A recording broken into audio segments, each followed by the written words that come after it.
Hey everybody, it's Charlie from Moto, and for over 10 years now, Honda has offered an optional dual-clutch automatic transmission on a few of their motorcycle models, including the Goldwing, the NC, the NC 700 and then 750. Then you had the CTX as well. I think the VTX had an automatic, and now this NT 1100 that Europe has had for a number of years, and now we get here in the States. But Honda is no longer the only manufacturer to offer an automatic. That's because BMW launched their automatic shift assistant on their 1300 series of bikes, starting with the GS, but now, where I think it makes the most sense here, in the R1300 RT. Now, those of you who know bikes would know that this is not exactly an apples-to-apples comparison when it comes to the bikes themselves. This is a $32,000 bike as you're seeing it, with the top box and the advanced suspension and the fog lights and the speakers. This is about a $12,000 bike. Still sport touring, still giving you a parallel twin 1100cc engine. Still plenty of fun, but it's not going to be as good, obviously, as a $32,000 motorcycle. However, the transmissions are certainly worth comparing because they approach automatics in two different ways. This is a dual clutch automatic transmission, which means essentially, without getting too into the technical details, you've got one clutch pack holding a gear, spinning, and then it can hand off when you shift from one gear to the next, so that theoretically speaking, the shifts are very smooth. This is a more conventional motorcycle style transmission that has a computerized system that's handing the gears back and forth and essentially doing the clutching for you. So it's going to feel a little bit more like a standard manual transmission on a bike that's simply shifted for you. And the way that you control them are different as well. Neither of these motorcycles have clutches. You can see right here, totally bare of any sort of clutch lever. But the way that you can manually shift the gears is done differently. The BMW still has a shift lever, and it essentially works when you shift it like a quick shifter, if you've used one of those before, where you tap this and essentially it's just telling the computer to shift for you. Whereas the Honda, and the way they've done it for a number of years, still insists on using buttons on the handlebar in order to do the manual shifting for you. So today, I've got my good buddy Dax, and we are going to go for a ride through a few of the different biomes here that beautiful Southern California has for us. We are here in Corona del Mar, starting off a beautiful sleepy beach morning. We're going to ride up the coast a little bit into some of the twisties and talk about the pros and cons to the two different automatic solutions and the pros and cons to automatic motorcycles versus manual bikes. So, Dax, you had your first automatic experience, not actually fully on this one, but the Honda CBR 650R that we rode earlier this year, that had Honda's new e-clutch that was half automatic. Yeah, remember that? Yeah. You still shifted, but you didn't have to use the clutch? You got to use the clutch, yeah. Right, and I think if I remember correctly, you and Anish essentially didn't use the automatic function, right? You pretty much just rode it like a normal bike. Yeah, I think that's what I was doing. Right. And then after a while, I was not using the clutch, and I was like, okay, this is fun, but it's always a little interesting. Yeah. So we kept going back and forth. Right. So this was your first experience having a fully automatic bike, and what did you think so far coming down here on the ride? It's so easy to use. I mean, I feel like anyone can just hop on, you know? Like, that's part of the entry cost of riding a motorcycle is learning how to use a clutch. But with the automatic, you just don't have that. It was just like hopping on, and there you go. Was there any weirdness to you without having a clutch or with having it just roll away or anything like that, or did you pick it up pretty quick? I'd say you pick it up way faster than you think. It was weird at first. I'm like, oh my, you get on, you reach for the clutch with your fingers, and it feels like there's nothing there. But yeah, I mean, once I was on, it was easy going. Yeah. So what we're going to do now is we're going to put Dax on the R1300 RT for the first time. I'm going to hop on the Honda, and we're going to talk about the OG automatic motorcycle here and how the DCT has sort of evolved over the last 10 to 15 years and what it's like here in 2025. Then we're going to get some of Dax's thoughts trying out the other manual style automatic style transmission here on the big bike. And we're going to switch back and forth and kind of talk about their differences. If you do want to see dedicated reviews on either of these bikes, check the link below. I'm still in the testing process, so our full reviews are not out on either motorcycle yet. However, I just released the DM commuter fuel economy test on the R1300, where we kind of ride it in a real world environment and see how it would do as a daily rider. And then I just tested the Honda yesterday as well, so that will be going up sometime soon. Those should both be up on the channel. You can check the links below for those. And at some point, we might be doing a longer sport touring ride as well with the Kawasaki Versys 1100 and the NT, so stay tuned for all of those. Also, if you do want to see a little bit more of a dedicated breakdown on exactly how to ride and use the Honda dual clutch automatic, check the link below. I've got a full video from my old CTX 700 on that one. So Dax, let's have you hop on the BMW and I'll introduce you to the controls because they're a little bit different than the Hondas. So this one, again, a little bit of heavier bike, not too terrible though. This one is about 540 pounds, this one about 620. So, you know, really just one small Asian girlfriend away from each other. This one though has a proximity key, so there's no actual key. You press the power button and the bike turns on. That's your key. Actually, I don't think it realized where the key, there we go, now it's on. And this big old screen, and it's going to start in park, much like a normal car, so you have P.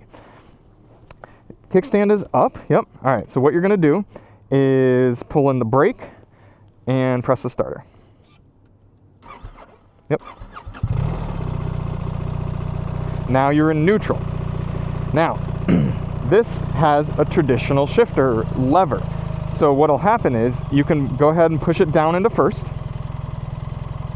Oh, sorry, put the brake, front brake, and there you go. So now you're in first gear and it starts in manual mode.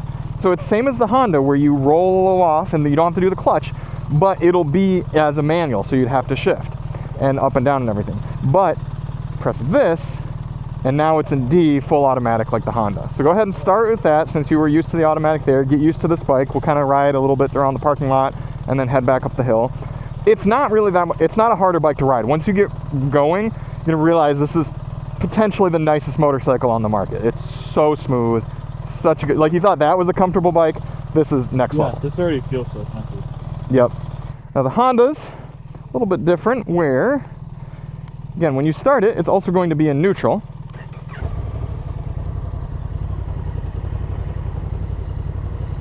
But there's no park gear like there is in the BMW, but you have a parking brake. And I'm gonna put it into drive, defaults in automatic mode, and same thing, no clutch. I simply roll away. And you get a little bit of jerkiness on automatic motorcycles at these slower speeds because it's sort of toggling back and forth between gears. And if you want to do really tight turns and sort of maneuvers that on a manual bike you would use the clutch for, you kind of have to learn to use the rear brake and sort of trail brake through cornering. And we're not going to do anything super intense. But you feel the Honda will shift down into first around 10 miles per hour or so, whereas the BMW, once it gets going, stays in second gear pretty much until you come to a stop. And then when you do want to come to a stop, you simply stop, and the Honda takes care of the clutching for you, as does the BMW. So weird. Just not having the clutch and then letting go. You're like, oh god. All right, let's roll. So around these lower speed sort of maneuvers, the Honda loves to upshift. It's very quickly getting into higher gears. But if that's frustrating to you, you can press the DS button, shift it into S, and you've got three different essentially transmission urgencies, I like to call them, where the bike will hold gear a little bit more like you might on a motorcycle. Because you'll find, same thing happens when you're driving a manual car, but with driving a manual motorcycle, you tend to hold out gears a lot longer than a computer thinks you should. So you'll get away from a stoplight or something, and you'll rev it out to maybe 6,000 RPM, and then you'll shift, and you'll rev again, and then you'll shift. Whereas when the computer's doing the shifting for you, it's kind of like shift, shift, shift, shift, shift, get you right up to 6th gear. And that's great for fuel efficiency and engine longevity, one could argue, but it's not how you might actually ride the bikes. It might not feel natural to you. So the Hondas, I found, if you keep it in S mode, it's a little bit more of a natural shifting, but these lower speeds, there's still kind of a herky-jerkiness, and it's kind of just the nature of the dual clutch. So here we are now, I'm in S mode. And it's holding gears. I mean, it's still all the way up to 4th at 30 miles per hour, but it's just a little bit more natural to what might feel right from shifting your own motorcycle. And then coming up to a stop, the Honda shifts itself down into 1st gear. And again, in S mode, it's a little bit more quick to do that shifting to get you down into 1st. Downshifts a little bit more urgently. Dak's taking the big old boy up between the lanes, which, mind you, is perfectly legal here in California. And on an automatic, you don't got to worry about embarrassing yourself stalling it.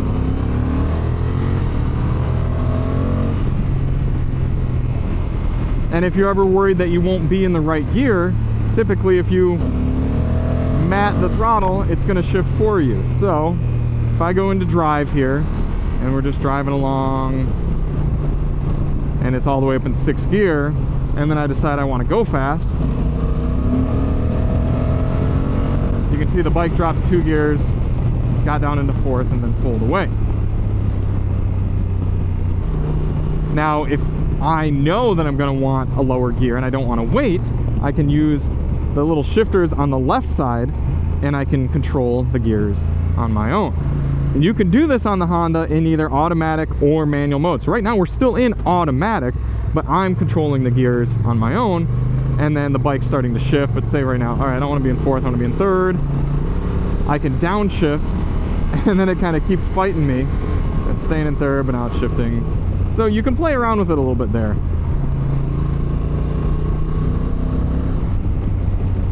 Dax is rocking the Helite Turtle 2 airbag vest, so he's got that high vis rocking. And I am wearing the Helite H-Move backpack, which is an electronic trigger, which you can get electronic or manual triggers on either of the H-Move products, either of these ones. But this one just looks like a normal backpack, allows me to hop on, hop off, not be tethered to the bike, but you just got to remember to charge it up. When you're riding bigger touring bikes like this, you'll find, as Dax was pointing out a little bit near the beginning of the video, that it's a very relaxing way to ride. If you're doing something like going down the Pacific Coast Highway like this, taking in these beautiful views, why do I want to worry about being in the right gear when I can have the bike do it for me? I can just be, you know, obviously still paying attention to the road, but letting the motorcycle take care of one aspect of riding for me. That being said, obviously there are times, especially on more of a sporty sort of bike, where you want to take over and do the shifting from more of an excitement standpoint. And that's where I've never been a huge fan of the Honda DCTs, because they've got these finger shifters. And they're fine, but to me they feel like more of an afterthought than sort of a well flushed out kind of intuitive experience on the bike. Whereas BMW now doing still the shifter by the foot allows you to ride that motorcycle essentially like a full manual bike without having to play around with your fingers. You can just do it with your foot. I like that personally better. The fingers just feels weird. Yeah. Like, you know, you're so used to using your foot, and like why try to get used to like changing the gears with your fingers versus your foot, you know? Right. Did you try playing around with the shifters at all on either of the bikes yet? Not yet. Yeah. I was feeling around where it was, and it's just, you know, using your fingers just so counterintuitive, and you're used to having the clutch on your left foot. What are your thoughts on the Beamer so far? I like it. Yeah. You know, it's interesting hearing when it shifts, you know. Yeah, ride's super nice so far. It's comfortable, isn't it? Oh, so comfy. Mm-hmm. So again, using an automatic transmission, I'm a big fan of in environments like this where you're kind of paying attention to the traffic situation, you're doing a lot of stop and go. Now, it's not always going to be the smoothest. You might give it a little bit of herk and jerk activity, but it allows you to pay a little bit more attention to what's going on. You don't have to worry about pulling a clutch in or out. If you're coming to a stop because somebody's backing out of a parking spot, you get going again, you don't have to worry about stalling it. Which again, if you're on a little Z400 or something like that, totally not a big deal. But when you're hauling around a 600-pound cruiser bike, especially if you got somebody on the back, you got a lot of gear and everything, it's nice to have that assistance there with the automatic. Now that being said, when it comes to the sort of the jerkiness that some people speak on, we're going to compare the Honda to the BMW here in a moment. But part of that jerkiness is not necessarily that the automatic is worse than a manual. It's just that your body is prepared, even in a very subtle way. You might not realize it, but you're kind of bracing for the shift to happen when you're doing it on your own. But in an automatic, the shifting is happening without you being ready for it. So you might not realize, oh, it's about to shift, so I need to kind of be ready. So it's not that the bike is necessarily jerkier, it's just you're not ready for it. Here's another great example though. If we were going up this hill and you were on a manual motorcycle, you'd have to be really careful with the clutch. You know, Dax is on a new bike and everything. You'd almost, one of two things is very likely to happen. You either stall it and then you panic, you're kind of like coming down the hill or whatever, you got to figure it out, or you're going to rev it really high and dump the clutch and potentially have some sort of issue. On the automatic, you simply roll on the accelerator. It doesn't matter if you're going up a hill, down a hill, it just is very easy. Another thing to consider is these engines on these motorcycles are big, torquey motors. They don't have to be way up in the power band just in order to be able to get out of their own way. So the fact that the automatic transmissions are often upshifting and getting you up into higher gears, it's not that big of a deal to sort of roll on the power. I'm at 3,000 RPM here. If I just kind of lean in and accelerate, the bike's getting up to speed plenty fast. And typically with bikes like this, you don't want to be ripping away and wheeling and everything like that anyway. So it's again different than if you were riding something like a little Ninja 250 and you got to be up screaming at 10,000 RPM just to have the bike pull away for you.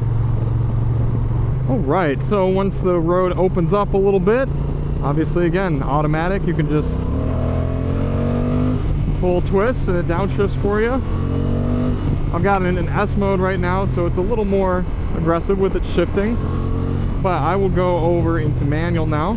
So now the bike will only shift for me if I'm coming to a stop. Other than that, it will not shift. So it's kind of a nice little fail-safe.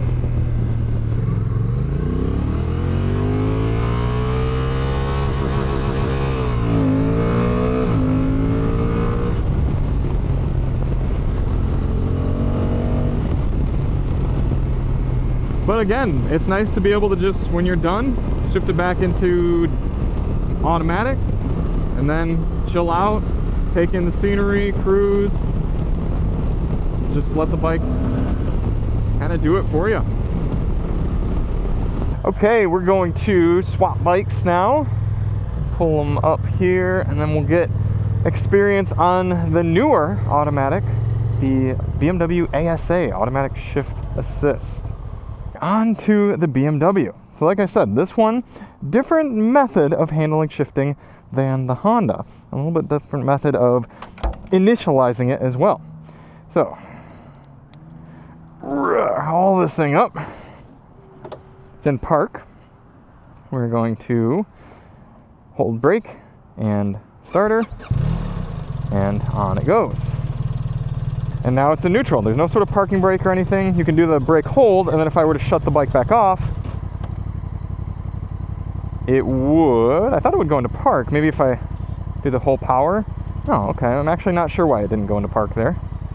Oh, I bet you if I put the kickstand down, it would shift into park at some point. But either way, now we are on. Click down the shifter, you hear it clunk into first, and it is in manual mode.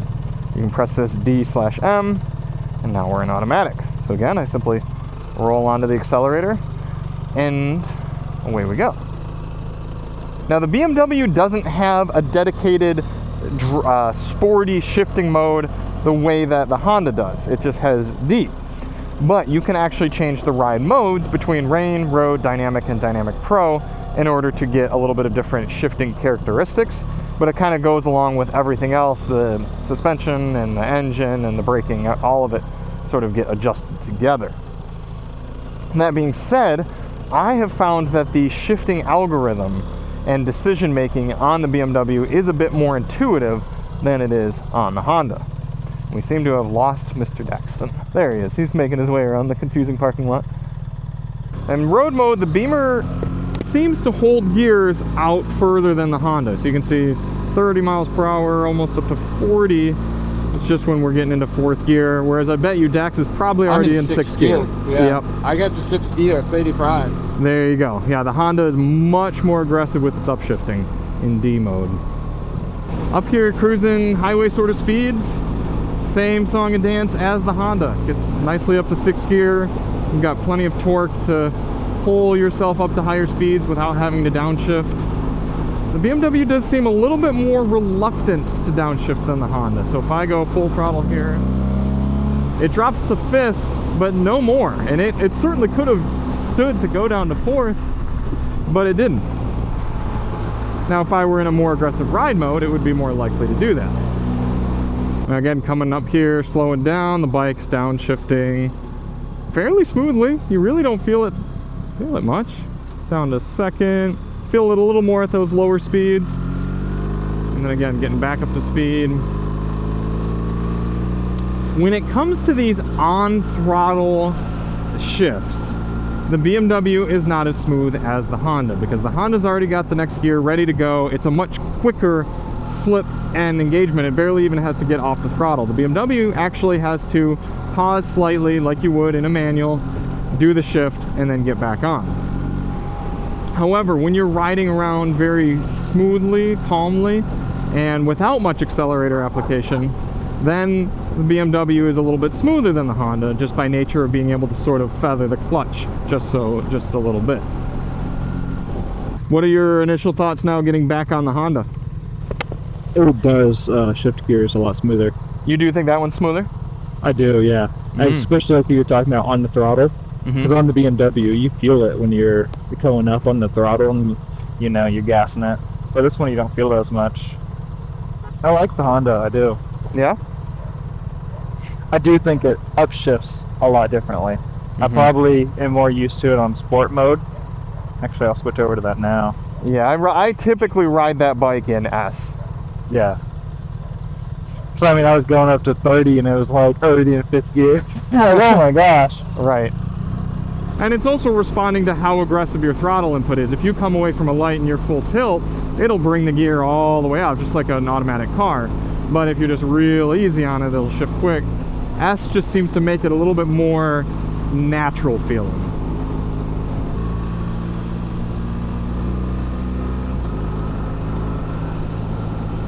So right there, the BMW kind of felt that I had accelerated a little aggressively away from that light, so it held out 3rd gear for quite a long time. It was actually hanging out in 3rd for a minute. I was like, all right, you gonna shift? And then finally did. So it was definitely ready for me to keep riding a little bit more spiritedly. The other thing is we're also focusing on it. So you'll hear a lot of videos that kind of go, oh, you know, the automatic's kind of jerky, or the Honda's smoother, this, that, and the other. But that's because a lot of times those people, just like we are right now, are focusing on the transmissions of the bikes. Whereas if we just were thinking about, you know, what we're going to eat for dinner tonight, we're just kind of hanging out, having a good ride, looking around the nature and stuff, you kind of forget that the bike is even shifting. You just sort of ride along. Here we are going up a fairly steep hill. If I lean on it, not quite full throttle, but again, you can see accelerating very healthily, even all the way down at 6th gear. I mean, this Boxer Twin and this BMW just has so much torque that even at $3,000, it doesn't need to shift. It's got the power. Now the Honda is a little bit lower on power, but still plenty of grunt there, and because it's a little bit of a lighter bike, not really an issue. And again, here's one of those uphill situations, no worries about stalling it. Just simply get that green, and away we go.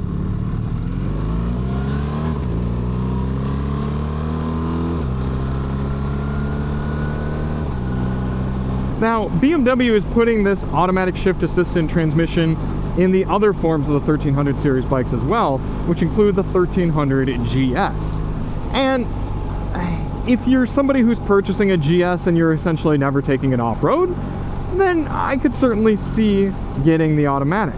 However, it is going to be tougher to do more technical off-road riding without having that clutch. There's just so much more that you need to be able to actuate on the bike with your clutch lever if you're doing off-roading. So on a bike like this, the bigger, you know, touring models, I think automatic's the way to go. I mean, there's just very few downsides to all of the upsides. And in fact, on this bike, it's only an extra $1,000, and on that bike, it's standard. It only comes in automatic, so it kind of makes sense.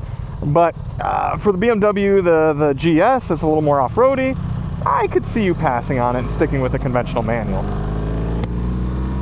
Now I've got the BMW in dynamic mode, so not the most aggressive ride mode, but even then, twisting my wrist all the way, it's still staying in 6th gear, which is a little strange. I mean, don't get me wrong, it's still pulling plenty hard. I'm not lacking for power.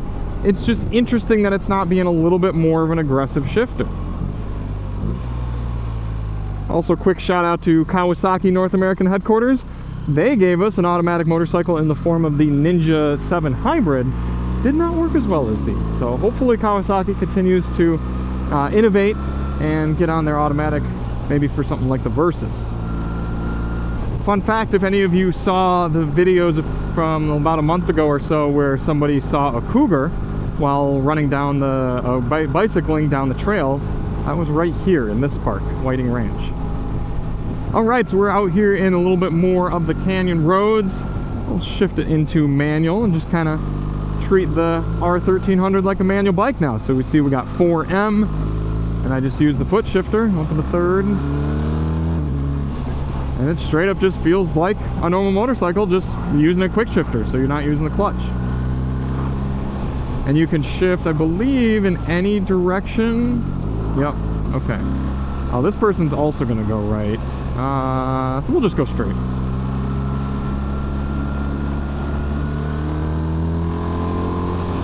And that's the beauty of these sort of bikes having an automatic, because I mean, technology has come so far in both the suspension and the tire and the engines that this bike can be so big and comfortable for just putzing along on the highway, but then you get it into some roads like this and you can really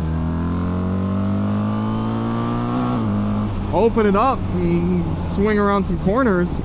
So it's nice to be able to have that full control over your transmission. There's nothing about the hand controls on the Honda that make you want to shift that bike manually, whereas I just feel like I'm on a manual bike now here on the BMW. Let's take a quick sec now. We'll dial up into Dynamic Pro. I'm curious what the shifting algorithm will be like if I go back to automatic.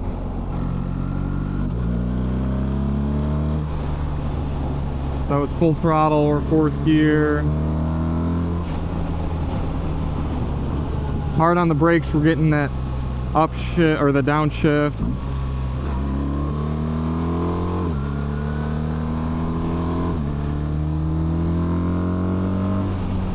Yeah, I'm still surprised that we're not getting a little bit more gear hold, but again, this motor is just so torquey all over the band that I guess it's fine.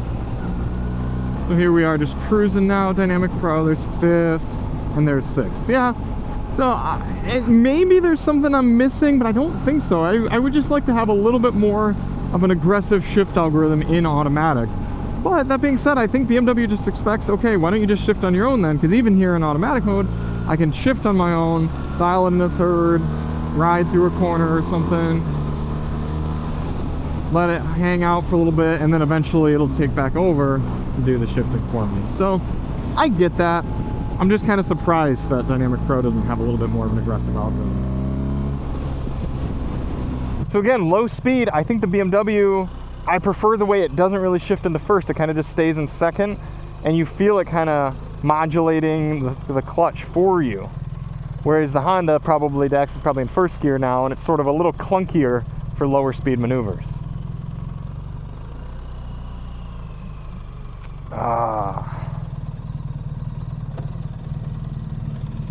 Come to a stop and park. So what do you think, man? Bro, I don't like it. Oh, wait, no.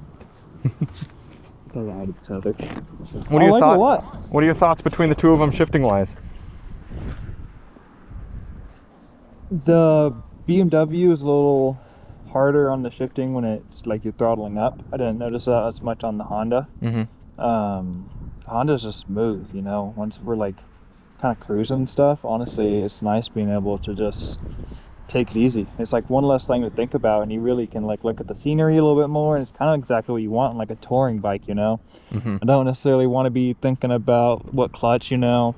It's just funky getting on at first, you know, and you don't have anything for your left foot, there's nothing for your left hand, but once you get past that, it felt good. Yeah. Now, would there be any reason you would pick a manual bike over this in this category? Because me personally, I would pick the automatic. And in this category of bike, I don't see why you wouldn't. Yeah. I mean, it's just, it makes the bike, because the bike's meant to be like this, you know? Mm-hmm. And it's just, it makes it so much easier, and especially if you have another person on the back, it's just so self-sufficient. Right. Now, for me, I understand that the upshifts are definitely a little bit smoother on the Honda because it can just swap that gear so much more quickly. But having the foot shifter on the BMW and then also the lower speed maneuverability, I would prefer the BMW solution to the automatic mode. I think just the way that it kind of modulates the clutch, it feels more like a natural bike, and I think that's why BMW held out a little bit more and didn't go with the dual clutch route like Honda did. If I only had ever ridden the Honda, I'd be totally fine with it, but I do think the solution on the BMW feels more polished and more mature. Well, you pay twice the price. Right, I know. There is that. So thank you all so much for watching. What do you guys think? Do you have automatics? Are you thinking of an automatic bike for a future model? Personally, I love that they exist because, as Dax said a little bit earlier, it allows more people to get into the sport. What if you are somebody who had never ridden or driven a manual before and you want to ride, but that shifting aspect is really nerve-wracking to you? Or what if you're somebody who has some sort of disability and you don't have, maybe you're not very dexterous with it, maybe you don't have a left hand or a left foot to be able to shift with. This allows you to still be out there and get on two wheels. So if you want this sport to continue to thrive and grow, you got to be open to new technology like this. And I think it's so great to see BMW getting into the game with these automatics and Honda still sticking with it and continuing to mature the technology. So thank you all so much for watching. If you do want to see more on either of these bikes, check the link below for our other videos. Thanks to Dax for coming along for a slightly rainy but still nice fall ride. And we'll see you guys on the next one. I'm Charlie from Moto, and as always, ride on.